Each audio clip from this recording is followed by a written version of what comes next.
Всем привет! Сегодня предлагаю нарисовать вместе со мной вот такой глаз. Предлагаю начать с карандашного рисунка, потом мы закончим в цвете, нарисуем глаз акварелью.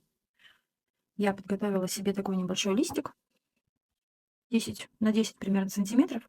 Здесь у меня бумага смесь, хлопок и целлюлоза, 50% того и другого. Так, ну давайте, наверное, начнем с основы. Как легко и просто нарисовать глаз, который смотрит на нас прямо. Но этот глаз смотрит немножечко в сторону, но, в принципе, сути дела не меняет. Я подготовила вот такую схемку, которая дает нам возможность понять, как строить глаз. В основе глаза у нас находится шар. Шар мы делим осью горизонтальной и вертикальной пополам. Это основа любого глаза. Какой бы вы глаз вы ни рисовали, ни строили, начинаем рисовать всегда с шара. Итак, повторяем. Здесь, кстати, можно воспользоваться циркулем и нарисовать шар от руки. Ой, вернее, циркулем и нарисовать шар циркулем. Но если вы хотите развивать свой глазомер и как-то вообще совершенствоваться, быстрее набирать опыт, то в идеале, конечно, рисовать все самостоятельно от руки. Итак, начнем. Рисуем шар. Ну, рисуем его где-то по серединке, наверное, листа. Вообще есть много различных способов, как нарисовать шар. Я рисую его вот так. Как-то прям сразу супер-пупер ровно нарисовать его я не могу. И опять же, это у вас не должен быть прям идеально ровно выстроенный шар. Рисуем на глаз. Ну и, конечно, кривобоко он тоже смотреться не должен. Итак, находим центр нашей окружности, делим пополам вертикальной линией и горизонтальной линией. Немножечко подвину, наверное. Как-то вот так. Так, смотрим дальше. Что у нас здесь заметно? Мы видим, что у нас уголки глаза находятся ниже горизонтальной линии. Отмечаем это также у себя. Тоже делаем примерно все на глаз. Отметили один и второй. В центре на пересечении линий у нас образуется зрачок. Рисуем зрачок.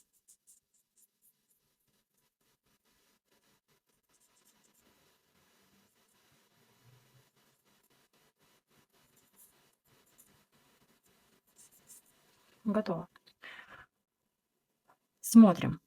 В центре у нас сам вот хрусталик, да? Он у нас расположен в верхней части, потому что взгляд направлен немножечко в сторону. Повторяем это у себя на рисунке. Здесь побольше, тут поменьше.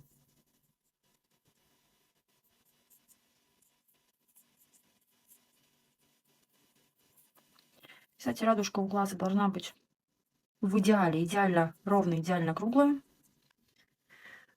Так, для удобства мы можем провести вот эту линию.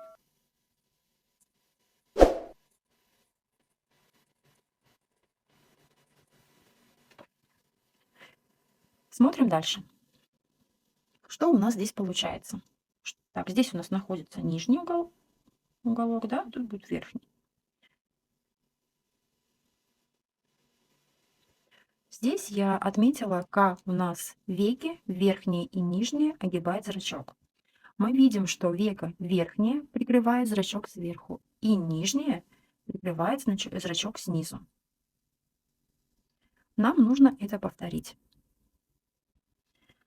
Мы вот так вот можем отсечь сразу часть зрачка сверху и отсечь часть зрачка снизу. Выводим сначала первую линию, верхнее веко, и идет плавно на заужение. Выводим вот эту вторую линию толщины верхнего века. Она повторяет первую линию.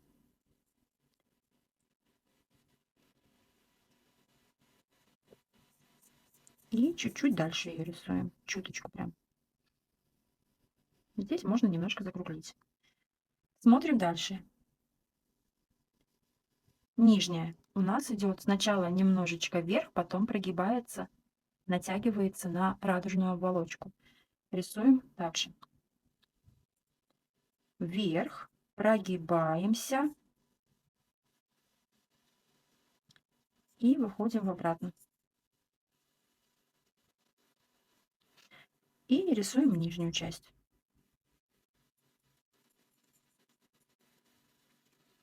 Здесь у нас идет слизнячок и полулунная складка. Теперь вот тут можно посмотреть, что нужно немножечко и глаз откорректировать. Теперь мы рисуем складку. Складка обычно повторяет толщину века. Нарисовали. И нижнюю складку. Нарисовали. Теперь можно посмотреть и понять, что чуточку все-таки, да, вот по расстоянию, мне хочется глаз немножечко сократить. Как-то он немножечко вытянутый получился. Берем и сокращаем. Здесь нужно понять, что это нормально корректировать свое построение на этапе карандашного наброска. Это нормально. Не часто бывает так, что ты хоп, такое, и все сразу идеально нарисовал. Бывают, конечно, такие дни, но это не всегда.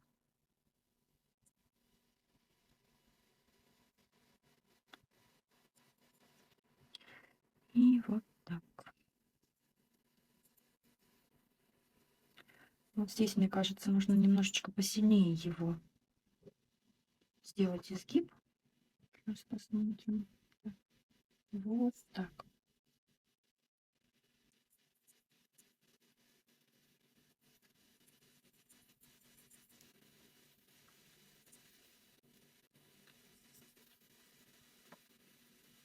Да.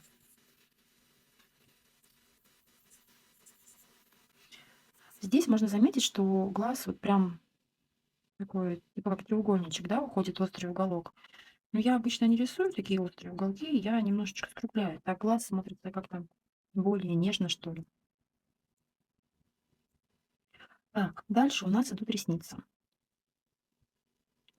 Ресницы, они растут пучками. То есть их рисуют не вот так вот палками, да, а рисуем пучок. Нарисовали, оп, следующую ресничку присоединили, еще ресничку. И вот так по всему глазу.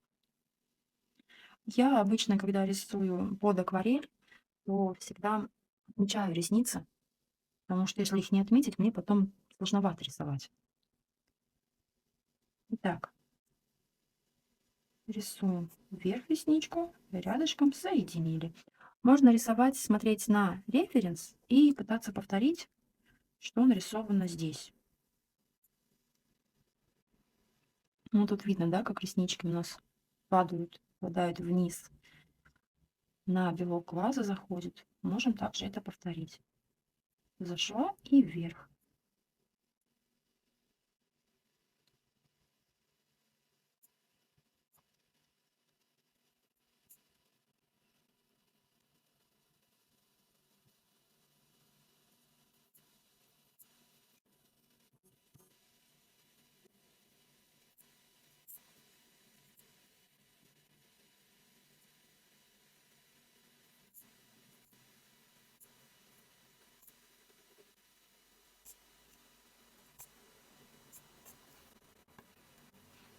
Вот здесь уже, где зрачок, у нас реснички начинают выравниваться и идут вверх. Несколько ресничек можно показать.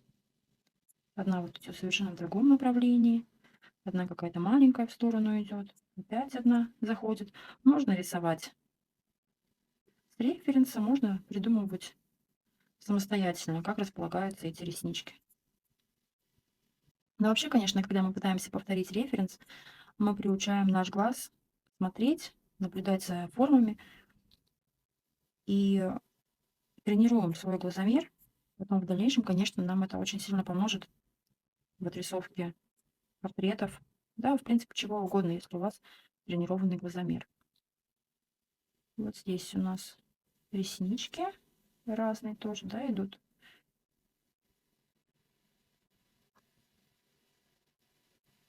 Какие-то вот пересекаются.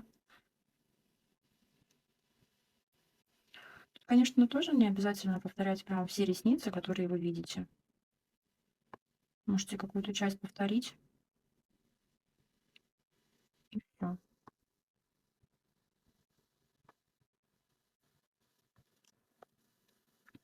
Дальше нам нужно нарисовать бровь. Здесь у нас идет бровная кость. Мы можем просто указать вот так. Я ее вот отметила. Вот она идет вот таким образом. Здесь мы можем сделать то же самое. Посмотреть, она у нас примерно, наверное, как до конца зрачка, да, расстояние будет. Вот так. Ну, чеканула. И выводим ее на закругление сначала, а потом идет вот так.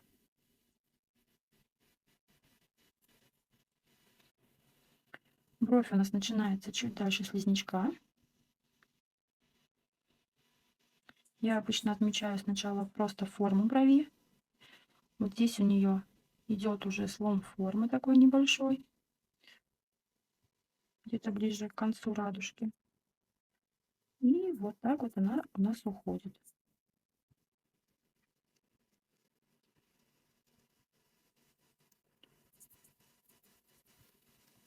Теперь нам нужно нарисовать бровь. Рисуем волоски. Волоски также можно повторять, смотреть на референс и пытаться изобразить все, что нарисовано там. Смотрите, здесь такой принцип. В основном в начале волоски очень редкие, да, вот они, почти там нет. Воздушность такую оставили. Дальше волоски идут вверх, а потом начинают укладываться по форме. Если, конечно, брови уложены, сделаны профессионально как-то, то там уже может быть какая угодно форма у волос. Чтобы брови были более реалистичными, я всегда добавляю такие небольшие волосочки. Можно добавлять, можно не добавлять, как хотите. Вот. Основа у нас готова. Потом я беру, прохожусь клячкой, убираю верхний слой карандаша, чтобы он потом нам не давал грязь в акварели.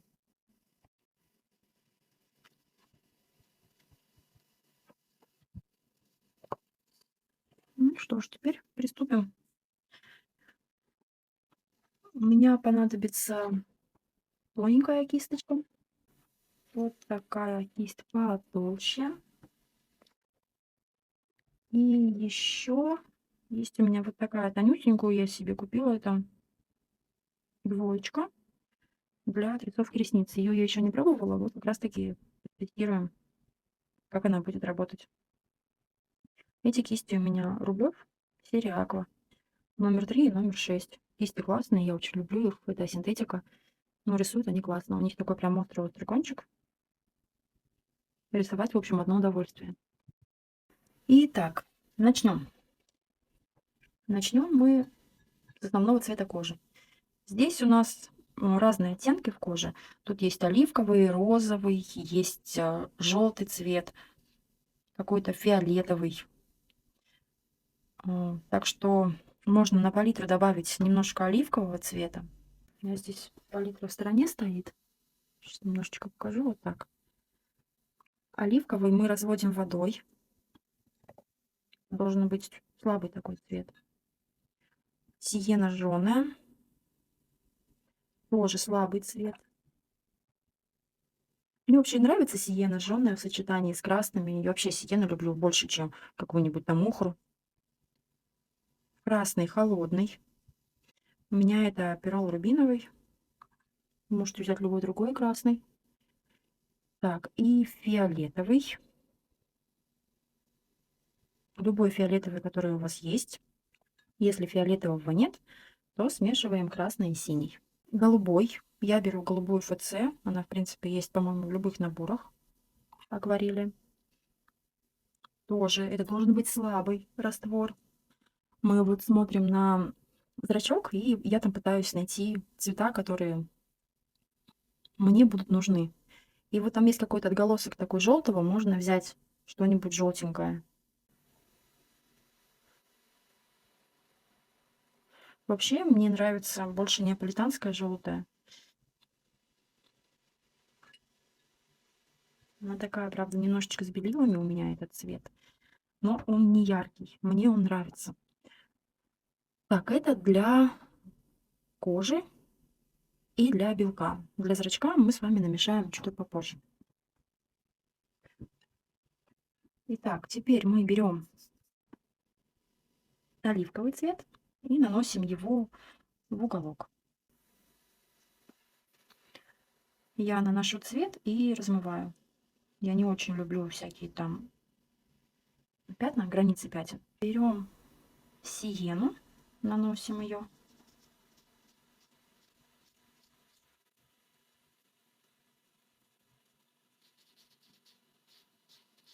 Не то чтобы достаточно плотно, я вообще, в принципе, не наношу плотно оттенки. Чтобы в дальнейшем, в случае чего, можно было что-то подкорректировать. Сиену. Тут же вот вижу там желтое. Нанесли немножко желтого. Вижу розоватые участки. Наношу розоватое. Пускай вот оно так расплывается, смешивается. Не бойтесь этого.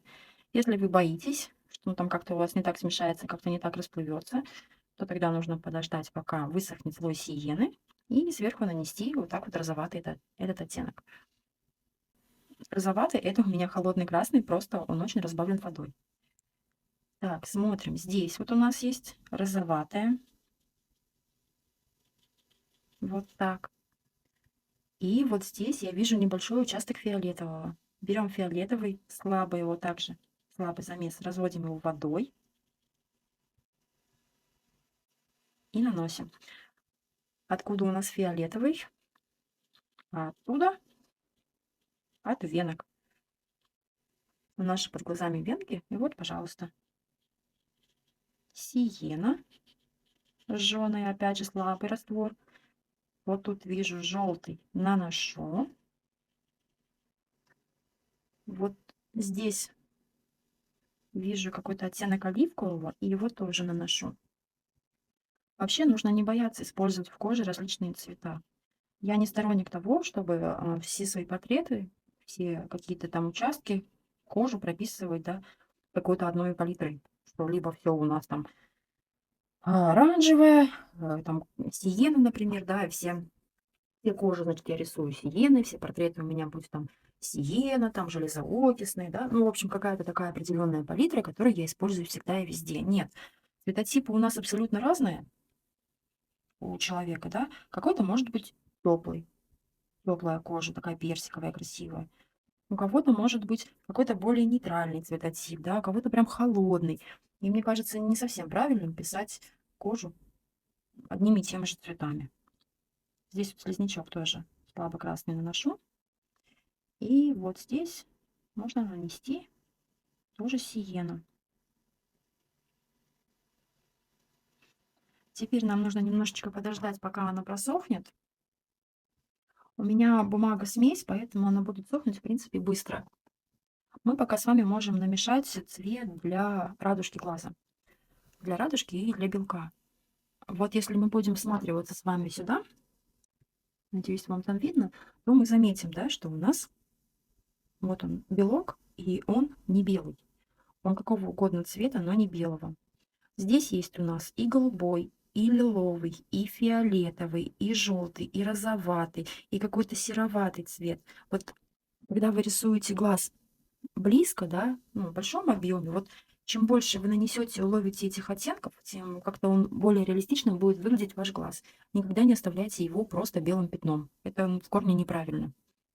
У нас глаза не белые. Итак, мы берем серый цвет. Для серого цвета мы можем с вами смешать пирол оранжевый и голубой ФЦ. Если нет пирола оранжевого, возьмите любой оранжевый. теплый. Или можно взять черный тинт, если у вас есть нейтральный. Если черный, то тогда прям разводите его водой, чтобы он был светло-светло-серый такой. Голубая ФЦ, она такая прям краска. Ее каплю добавил, и она забрала в себя весь замес. Все. Поэтому надо ее аккуратненько ложить, добавлять в палитру. Так, я намешала у себя немножечко. Вот такой вот он сероватый цвет. Наношу его.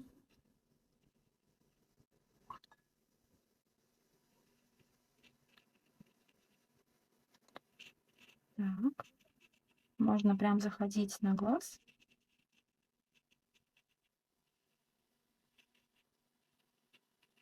На зрачок я имею в виду.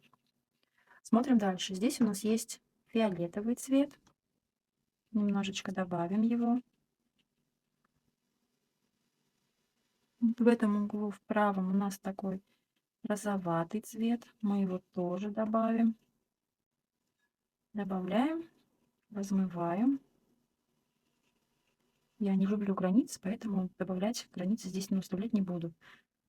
Есть желтоватый оттенок.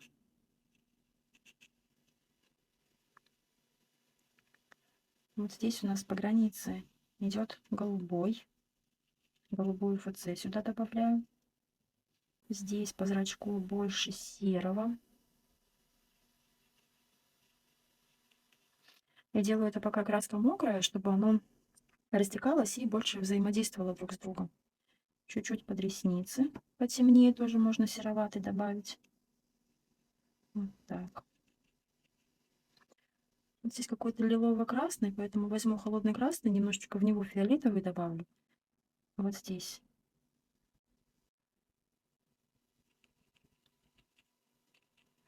Размыла. Так. Какой-то там еще тоже немножечко желтоватый есть. Тоже чуток добавили его. Можно сразу слизнячок добавить. Вот здесь у него слизнячок такой насыщенно желтый. Добавляем. Полулунная складка у нас розовая. Добавили. Так.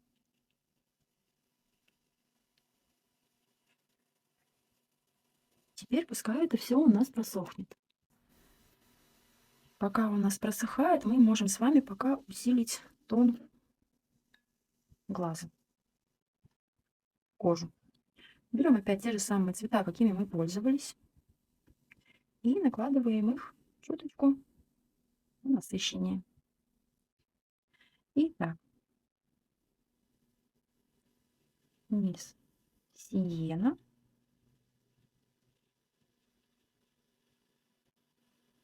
Можно сразу же добавить вот сюда розоватый и смешать их на границе, пускай смешиваются. Вот так.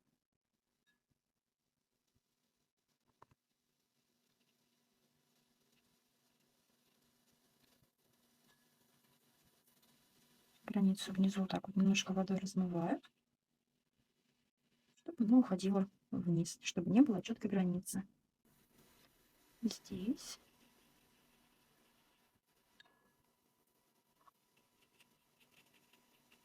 Добавила немножечко желтого. А вот здесь можно сиену смешать с розоватым и вот так добавить ее.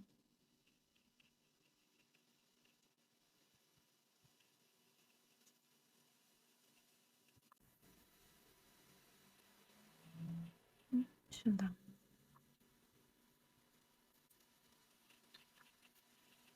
Я вообще обычно рисую на хлопке, который 100%.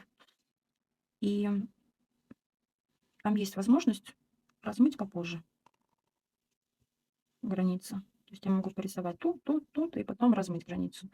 Когда бумага целлюлоза или вот смесь такая, то здесь, конечно, нужно следить за этим и размывать сразу. Я, конечно, грешу тем, что я забываю это делать. Потом уже, когда вижу пятно, вспоминаю, что ай-яй-яй, границу-то я не размыла, и там уже обычно уже ничего не сделать. Вот этот вот уголочек мы с вами оставляем нетронутым.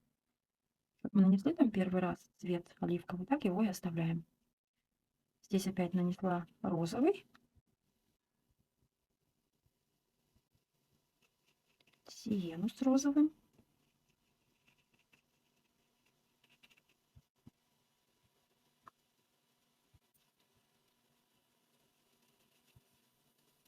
Фиолетовый и размываем.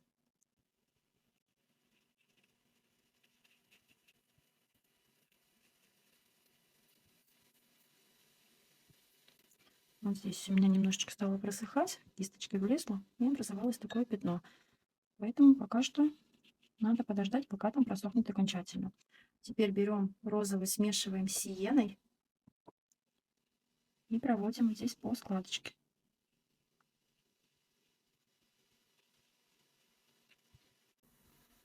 Здесь прокладываем сиену. Здесь мы видим в этой части и на референсе тоже, что здесь у нас есть свет. Поэтому туда мы больше ничего не докладываем. Пускай так и остается, блестит.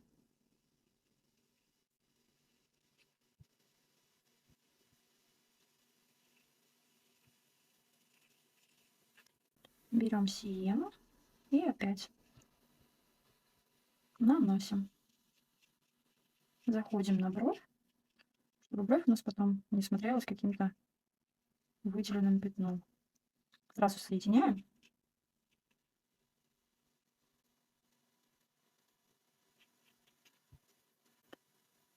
А бровь немножечко желтовата. Здесь границу можно размыть. Вот в этой части пойдет нос. Ну, как бы можно показать эту границу. Можно не показывать, можно ставить просто один глаз и все. Уже как вам хочется. Вот здесь в этом участке, вот тут вот на референсе тоже вижу розоватый оттенок, поэтому возьму и нанесу его.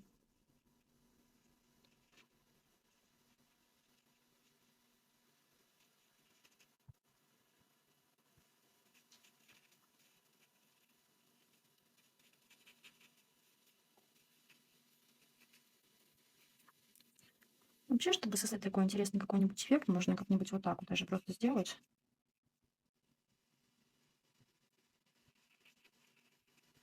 Так, смотрим дальше.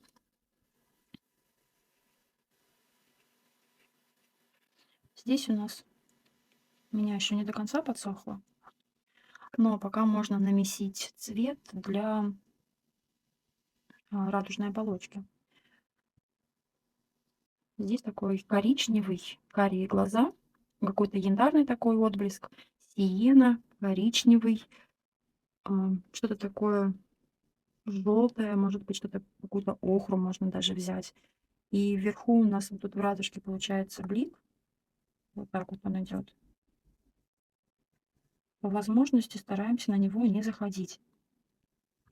Здесь он такой очень интересный, фиолетовый цвет. Попробуем повторить, посмотрим, получится, не получится. Итак, что я делаю? Я беру, смачиваю радужку водой. Чистой простой водой. Так вот всю радужку смочила.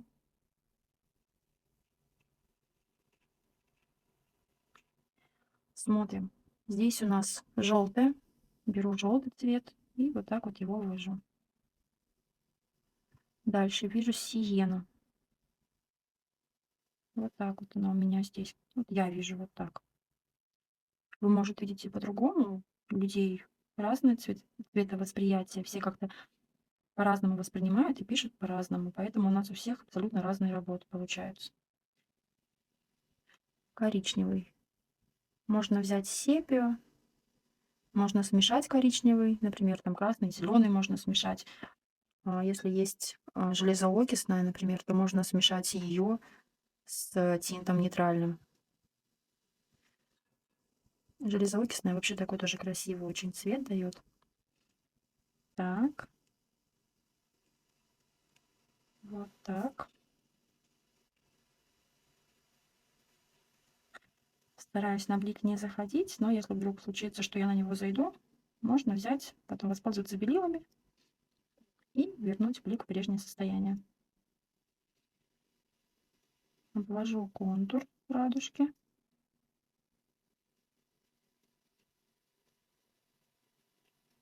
Он так расплывается красиво, мне нравится. И можно сделать несколько вот таких вот пятен. Берем сиену. Можно, кстати, ее взять, смешать с красным, с розовым.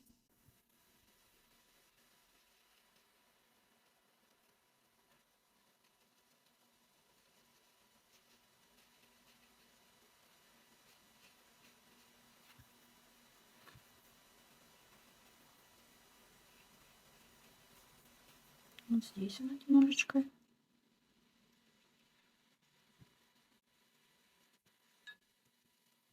И вот сюда эта розоватость идет. Остальное просто беру и вот так вот размываю. Вот так.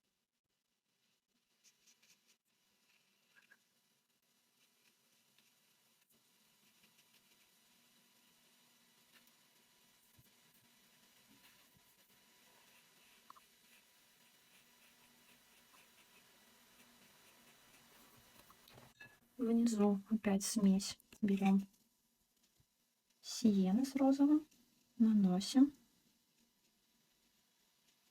Вот здесь можно даже добавить капельку такую фиолетового.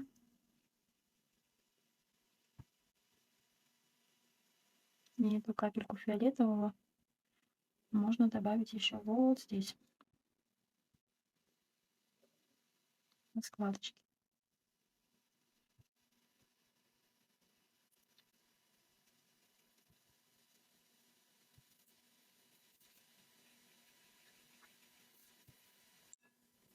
Нанесли и здесь вот размываем цвет, потому что нижняя складка, да, она у нас такая, она более насыщенная по цвету.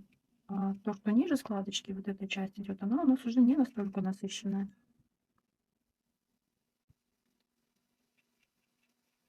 Наносим еще розовый.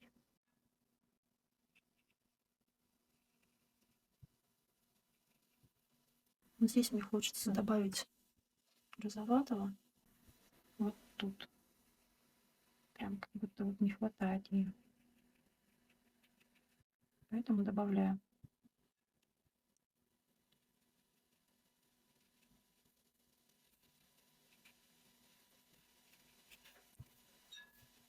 И можно вот здесь смешать немножечко оливкового сиены и вот тут вот тоже вот так вот пройтись. Вот этот участок мы не закрашиваем.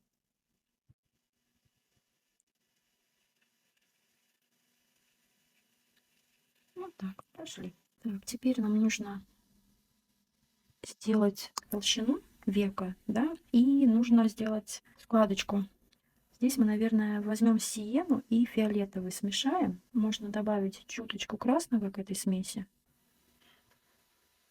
И проводим тоненькой кисточкой, я провожу линию.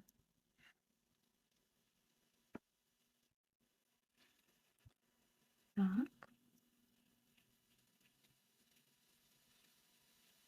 И вот так она идет. Эту линию можно немножечко размыть. Мы вот видим, да, что она прям не сильно четкая. Чтобы она не смотрелась такой грубо вырезанной какой-то полоской. Аккуратненько ее размыли.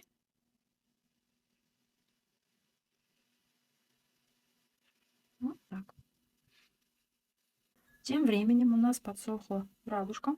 Берем коричневый, насыщеннее делаем его, наносим его вверх, обходим наш блик.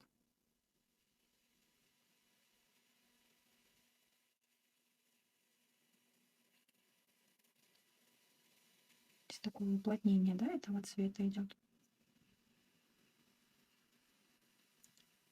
Здесь, где зрачок, можно также обвести, дать какие-то несколько таких лучиков.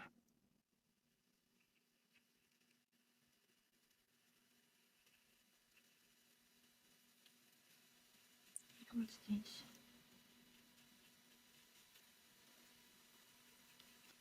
Блик обвели. И можно также немножечко размыть, чтобы не было такой прям супер четкой границы. Добавили сиену.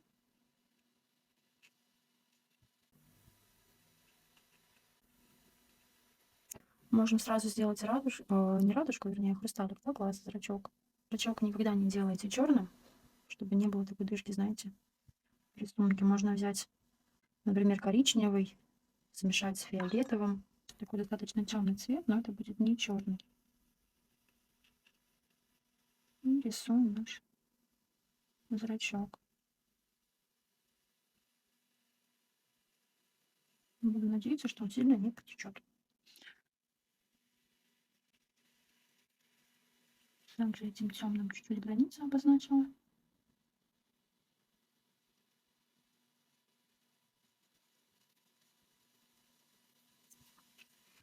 Так, мне не хватает насыщенности, поэтому я опять беру все те же самые цвета, которыми мы рисовали, и наношу еще раз.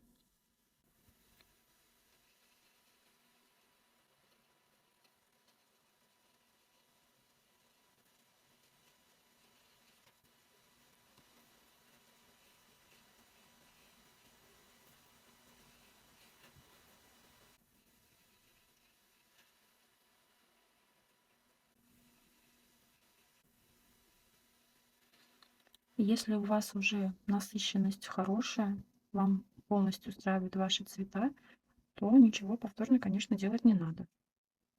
Я просто не могу по-другому рисовать, не получается у меня.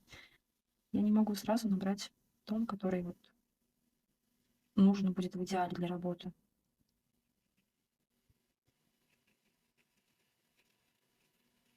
Поэтому у меня всегда в основном 100-500 слоев на всех рисунках. Только единственное на скетчевые варианты, вот на них я обхожусь несколькими, там, 3-4 слоя. Потому что скетчи обычно делаются на простой бумаге, целлюлозная какая-нибудь. И целлюлоза вообще, в принципе, не выдерживает много слоев.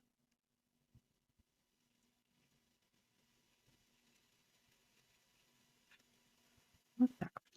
Если вы хотите, чтобы у вас карандаш не был виден, да, то нужно его посильнее стирать.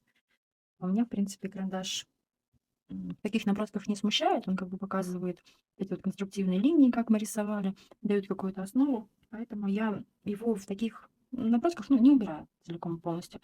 В портретах я раньше тоже любила, когда карандаш был виден, но потом как-то потихонечку я от этого ушла. И сейчас в моих портретах карандаш практически не заметен. Не знаю, с чем это связано. Ну, видимо, то, что меняемся мы сами, и это как-то, наверное, нормально все-таки, что меняются наши вкусы и предпочтения. Так, теперь можно взять слабый розовый и вот здесь нижнюю толщину века пройти.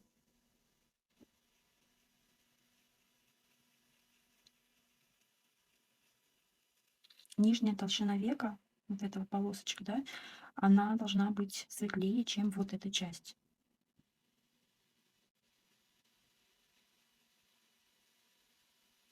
Вот здесь сиеной прохожусь. Можно взять красного и еще раз вот так вот пройти. Дальше у нас здесь ресничный контур, он очень темный. Поэтому мы можем взять коричневый с фиолетовым, например, да, как мы мешали вот для глаза, и пройтись им. Но опять же, можно начать идти с середины. Я взяла тоненькую кисточку и веду. Вот здесь мы подходим. И поплыло. Не высохло еще. Эх. Смотрела. Если вдруг поплыло, берете вот так вот пигмент, снимаете и сидите, ждете, пока высохнет.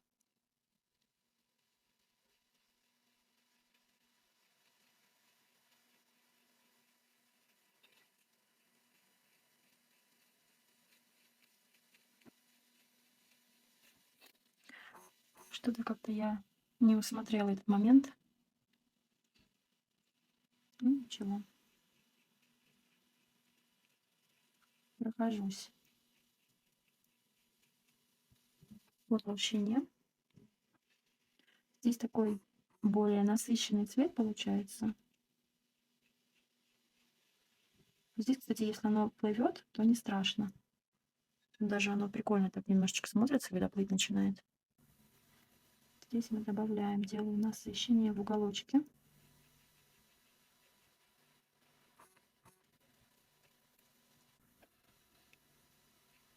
Здесь прям такой насыщенный цвет идет. Этого глаза явно девушка накрасилась. Нанесла себе макияж. Вот сюда мы его ведем также насыщенно. А потом аккуратненько вот так доводим. И все.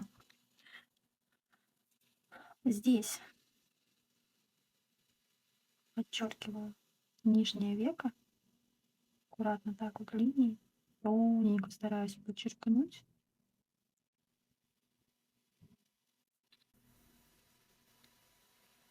И так, тонюсенький слой. Радужка.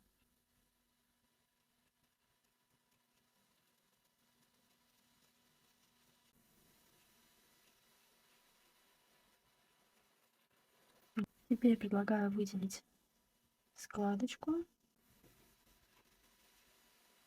Пройдемся еще раз.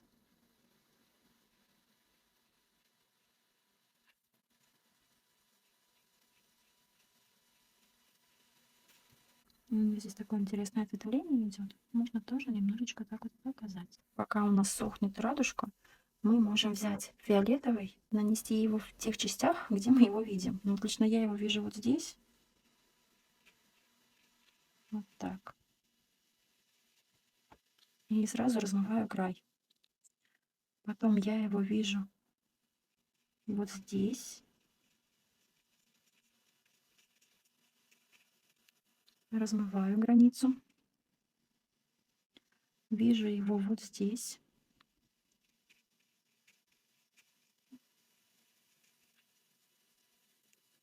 И с этой стороны вижу фиолетовый. Вот здесь.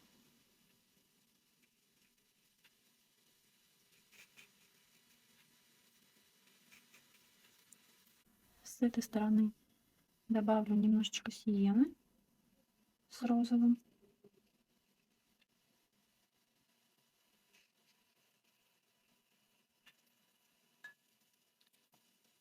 Размою границу.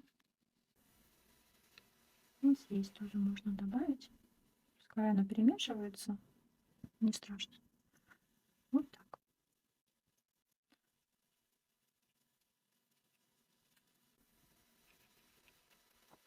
Чуть-чуть оливки добавлю.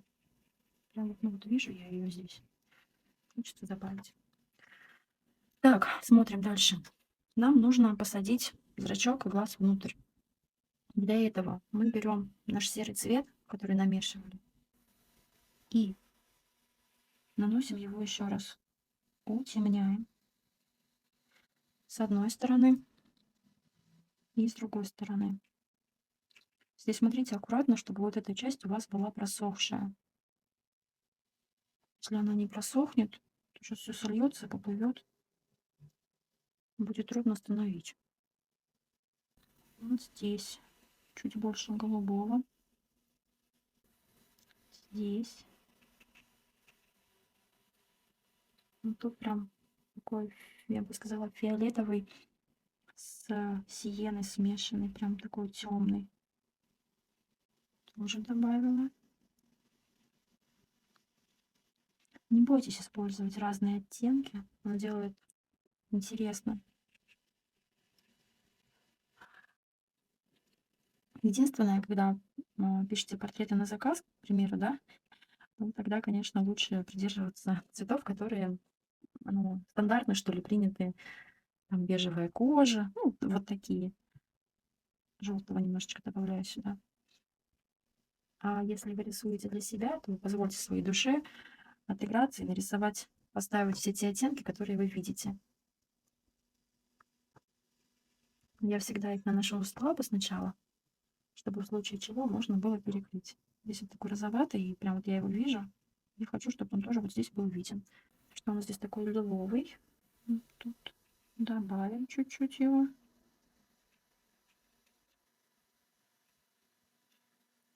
Вот видите, мы затемняем глаз, тени наносим, и глаз все больше погружается туда внутрь. А когда мы прорисуем еще ресницы, он прям сядет туда и будет смотреться как родной. Наношу еще немножечко тени вот сюда. Так, теперь, где полулунная складка, вот сюда чуть-чуть добавляю красного, отделяю вот эту полулунную складку от слизнячка. А где слизнячок, можно добавить побольше оранжевого, сиена в данном случае я взяла, вот сюда. Теперь предлагаю взять коричневый, можно смешать его с индиго, например, темно-синий, можно взять просто насыщенно коричневый. Я вообще люблю сепию смешивать с синими цветами. И для волос я это очень часто использую, мне прям очень нравится. И вот здесь чуть-чуть сверху пройдем по глазу. Вот. Оттемним эту часть. Где зрачок, еще раз пройдемся. Уточним его. Вот тут можно такие лучики небольшие поставить.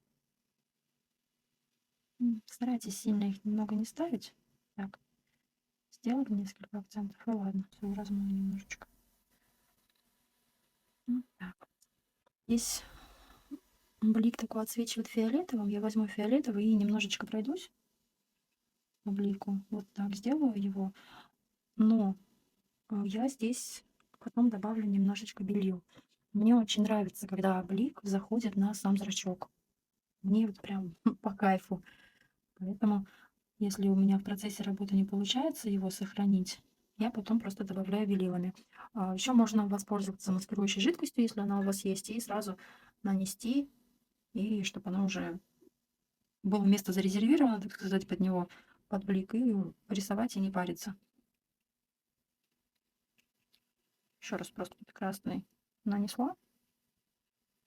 И, наверное, вот сюда еще немножечко нанесу сиену и розовый. Вот так.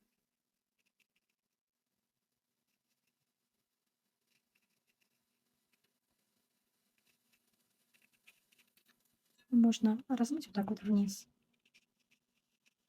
Ну, вниз уходила. Размытие это и все.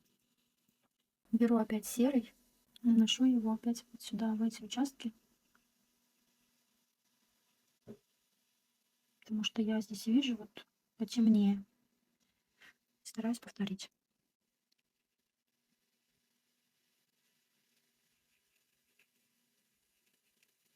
Вот так.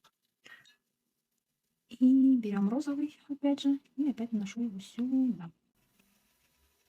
Если вы будете рисовать на хлопковой бумаге 100%, да, и будете размывать границы, у вас получится прям такой настоящий классный живой глаз. Теперь можно пририсовать бровь. Для брови мы делаем замес. Берем коричневый, сепия и немножко синего. Ну, вот, нравится мне, и тут ничего не поделать. Замес должен быть густой, на кисти должно быть мало воды. Берем, ставим руку. Можно даже на пальчик ставить, на мизинчик. Опираемся и начинаем выводить бровь. Ну что ж, погнали. Снизу вверх. Стараемся выводить волосочки не сильно короткие. Желательно, чтобы они были такие подлиннее. Мы прорисовали уже карандашом эти линии, поэтому сейчас будет гораздо проще их повторить. Но бровь я обычно рисую тоже в несколько заходов. Чем быстрее вы проводите линию, тем у вас больше волоски похожи на настоящие. Это все приобретается только с практикой.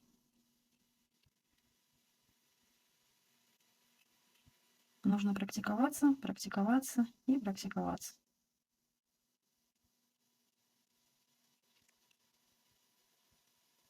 У меня такие достаточно густые брови. Так прошлась. И сейчас я их оставлю. Парочку волосков так вот нарисую. Оставлю, чтобы сохло. Потом в дальнейшем я пройдусь еще раз, уточню кое-какие там границы, детали, чтобы выделить какие-то участки. Теперь можно взять вот тот же самый замес и постараться вот так вот пройтись по радужке и ее выровнять.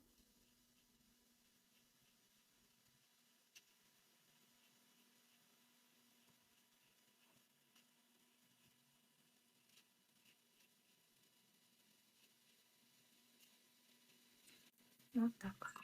Иногда можно делать, проходить водой, давать ей так вот немножечко расползтись, но опять же водой очень аккуратно, такой прям тонюсенькой полосочкой проходим, прям тонко-тонко, чтобы она, если и расползлась радужка, ну, чтобы она не бежала у вас по всему глазу. Но мне кажется, вот когда она так вот расползается, то создается такой эффект, ну, настоящего глаза, что ли. Сейчас у нас такой интересный этап. Мы возьмем, будем прорисовывать ресницы. Замес у меня тот же самый, коричневый и синий. Посмотрим, ну что годится. Моя новая кисть. Ресницы рисуем так же, как и брови. Ставим кисть и вверх линии.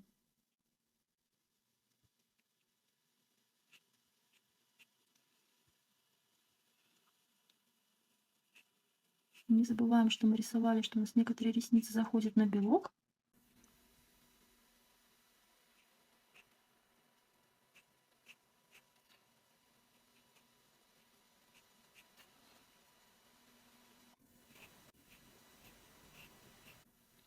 Идем, повторяем все наши карандашные рисунки.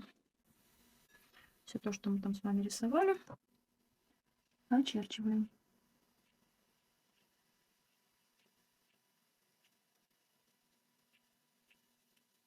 Так, кисть, слушайте, вроде неплохая, но, конечно, к ней надо немножечко приноровиться еще.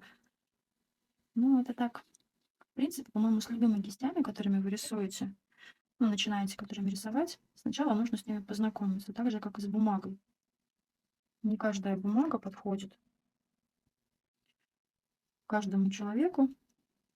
Вы знаете, что есть художники, которые пишут на определенных типах бумаги, потому что другая бумага, например, им не зашла. И также с кистями есть. Одному подходят эти кисти, другому не подходят эти кисти. Нижние реснички. Так.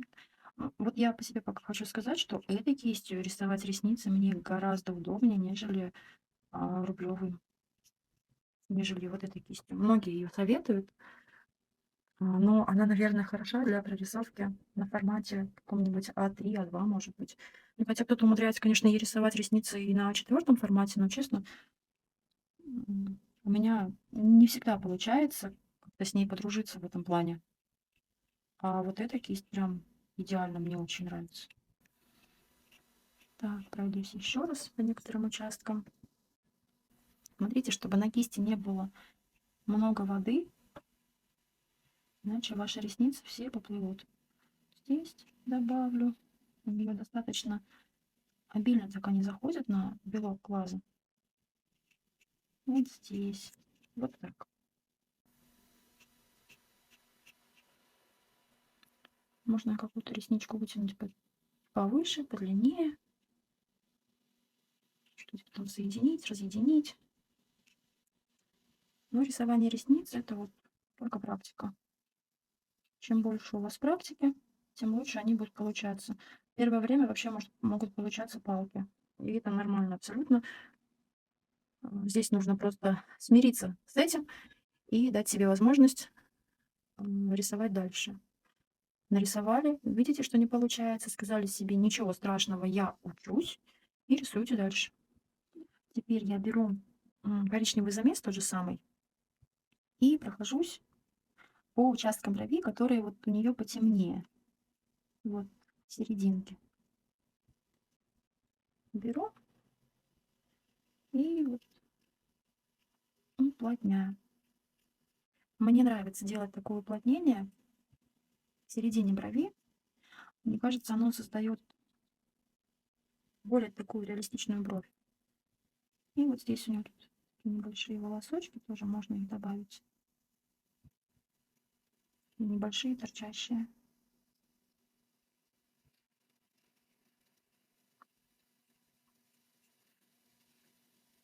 Мне лично кажется, что вот именно эти волоски дают какую-то реальность. Даже когда вот волосы просто рисуете, я всегда тоже рисую и добавляю выбивающиеся волоски. Мне очень нравится, какой эффект они создают. Так, теперь можно чуточку взять опять серого и чуточку подзатемнить, прям под чуточку, ну, мне, по крайней мере. Вам, может быть, уже не надо. На бликах у нее я тоже вижу реснички отражения. Можно взять тоже немножечко вот так вот показать, что они там у нее есть. Вот это вот отражение в блике. Этот блик я оставлю так и возьму белый у меня акрил, можно взять белую гуашь, и добавлю еще блик с заходом на зрачок.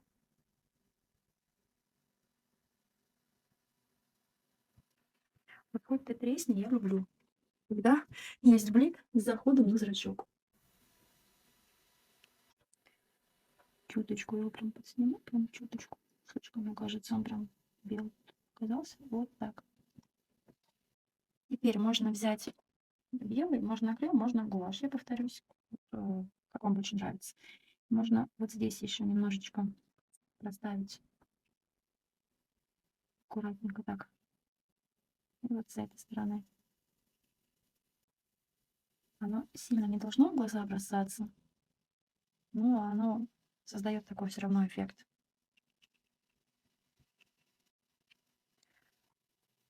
Можно взять также блик, поставить слизнячок. Я, знаете, как иногда вот где хочу, там и ставлю. Бывает такое, что вот хочется поставить и все. Еще иногда можно вот так вот меж ресничек немножечко поставить. Оно как бы создает такой эффект вот, нашей слизистой, такой увлажненности глаза. Но тоже опять не сильно, так тонюсенько поставили. И я добавляю еще иногда белые линии в бровь.